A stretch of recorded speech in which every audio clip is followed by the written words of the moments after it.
반갑습니다. 구독, 좋아요 눌러주시고 큰 부자 되시기를 바라겠습니다. 자, 이제 겨우 좀 힘을 받으려고 하니까 지금 그냥 찬물을 끼얹어 버리죠. 양도세 기준 10억으로 결정이 됐습니다. 이 10억으로 결정이 되면서 시간 내에서 아주 뭐 대부분의 종목들이 다 하락을 했죠. HLB도 같이 하락을 했습니다. 근데 사실 이런 부분은 어쩔 수가 없습니다. 단기 하락은 좀 불가피한 그런 이 상황이 만들어져 버렸죠. 이 개인 투자자들이 투자를 좀 많이 하는 그런 종목들은 어쩔 수가 없습니다. 이거는 어쩔 수가 없다.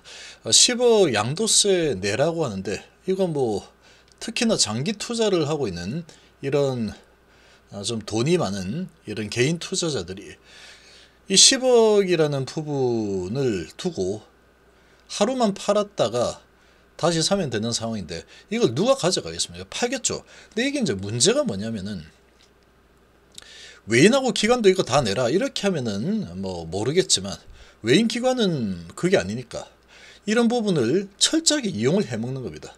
그러니까 지금 참 법이 기가 막힌 상황이죠. 이거는 지금 외국인들에게 그냥 보너스를 좀 주겠다 이거밖에 안 되는 겁니다.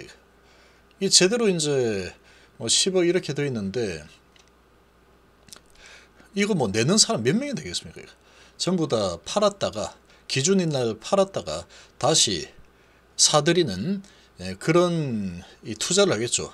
HB 아무리 이제 미래가 좋다고 장기 투자를 하는 이런 분들도 지금 뭐 이렇게 되면은 장기로 계속해서 가지고 가는 사람 입장에서는 상당히 이제 이 양도세를 내야 되겠죠. 그러니까 이 양도세를 내는 이 흐름을 가져갈 이유가 없다라는 겁니다. 그러니까 계속 이게 반복이 되는 거죠. 요거를 맡아주는 대가로 외인하고 기관들은 단 하루 맡아주는 대가로 아주 엄청난 이자를 받는 거죠. 하루 맡기고. 자, 지금 이런 지금 상황이다 이렇게 좀 볼 수 있습니다. 그러나 뭐 HB 같은 경우에 이거는 강력한 매수기를 한 번 더 주는구나. 지금 과연 매수기를 줄까? 이런 분위기에서 매수기를 한 번 더 주는구나. 이렇게 좀 긍정적으로 바라보기 좀 쉽지 않은 정말 열받는 상황이기는 하지만 좀 긍정적으로 좀 바라보시기를 바랍니다. 이 금토세가 지금 이거 뭐 100억 얘기를 했는데 이게 어느 정도는 좀 올라갔어야 되는 거죠. 100억이면은 뭐 50억 정도, 50억도 좀 많다 그러면 한 30억 정도라도 이렇게 좀 변화를 줬어야 되는데 이거 뭐 양도세, 금토세는 2년 연기가 유예가 되긴 했지만 이거 뭐 양도세는 현행대로 진행이 돼 버리니 이 양도세 회피 물량들이 무조건 나오게 되겠죠. 기준일이 되면. 그러니까 그게 이제 기준일이 뭐 27일, 28일 요때 정도 될 텐데, 자, 이렇게 되니까 이제 며칠 안 남았죠. 그러니까 요런 부분을 또 이용할 겁니다. 공매도들이 이용하겠죠. 공매들이 이렇게 뭐 이용을 할 거고, 그리고 울며 겨자 먹기로 이 개인 큰 손들은 매도를 할 수밖에 없는 상황이 만들어지는 겁니다. 자, 이렇게 되면은 지금 이제 정말로 간만에 힘을 좀 받았는데 우리 증시가 글로벌 증시도 마찬가지고 그렇게 간만에 좀 이렇게 힘을 좀 받았는데 찬물을 좀 끼얹어 버리는 상황이 또 만들어졌습니다. 이렇게 만들어졌고, 그렇지만 실망할 필요는 없습니다. HLB 같은 경우에는 그렇게 실망을 할 필요 없다. 자, 조금 딜레이가 되는구나. 뭐 이렇게 바로 올라가는 상황이 될 뻔했는데, 지금 장대 뭐 잘 만들었죠. 될 뻔도 했는데 한번 지금 좀 돌아서 가는 흐름이 나오겠죠. 그러면 아니면 이렇게 올라갔다 다시 내려가죠. 이런 흐름이 또 나올 수 있다라는 겁니다. 조금 시간이 되돌리는 좀 뒤로 움직이는 이런 상황이 만들어지는구나. 이 정도로 좀 볼 수 있는 상황이고, 이런 양도세피 물량들이 좀 나온다라고 하면은 얘들이 그러니까 JP하고 신한 얘들이 JP 신한 한국에서는 아마 좀 나올 것 같습니다. 한국에서 좀 물량이 나오지 않을까라고 예상이 좀 되고,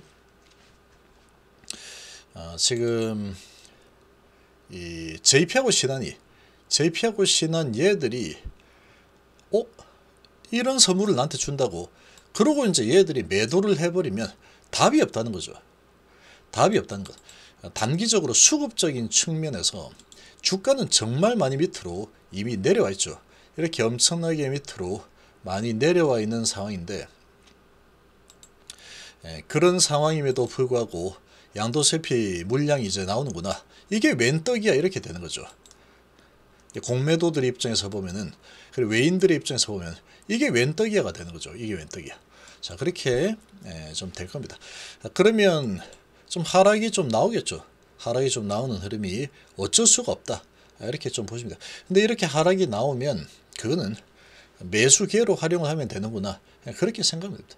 이렇게 생각을 하면 된다. 시간에서 지금 한 1.5%까지 하락을 했는데, 내일 뭐 하락은 거의 정해져 있다, 어쩔 수 없습니다. 이거 그렇게 좀 봐야 되고, 이거 이렇게 뭐 주가 하락하라고 고사를 지내버리니까, 이거 딱 앉아서 고사 지내고 있죠. 고사 지내버리니까 주가가 뭐 내려갈 수밖에 없는 상황이죠. 자, 거기다가 지금 유럽 증시 조금 하락 중이고, 미 증시도 나스닥 선물이 좀 올라서다가 0.2% 정도 좀 하락을 하고 있는데, 뭐 좀 많이 올랐다. 근데 계속해서 밀고 올라갈 만한 모멘텀은 없다. 그래서 숨고르기 좀 해야 되겠는데, 하고 좀 내려가는 거는 뭐 괜찮습니다. 이런 거는 0.3% 정도 우리 증시가 열릴 때 0.3% 정도 상승하다가 0.2% 정도 이제 좀 내려오고 있는 이런 상황인데, 자, 이렇게 되면은 약간의 하락과 그리고 금투세 회피, 양도세 회피 물량들, 이런 부분들이 이제 맞물리는 상황이 되니까 H7은 이제 21선 맞고 한 번 더 밑으로 내려오는 상황이 만들어지는구나, 뭐 그 정도로 좀 볼 수가 있겠죠. 그리고 내일은 또 유상증자 물량이 이 계좌로 찍히는 그런 날이죠.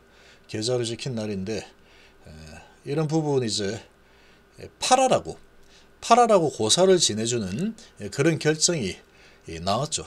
근데 그런 결정이 나와서 이제 물량들이 아마 양도세 회피 뭐 이런 부분하고 다 맞물려서 아마도 이 매도세가 좀 더 힘이 강할 수밖에 없는 그런 분위기가 좀 만들어지고 있다, 이렇게 생각이 듭니다.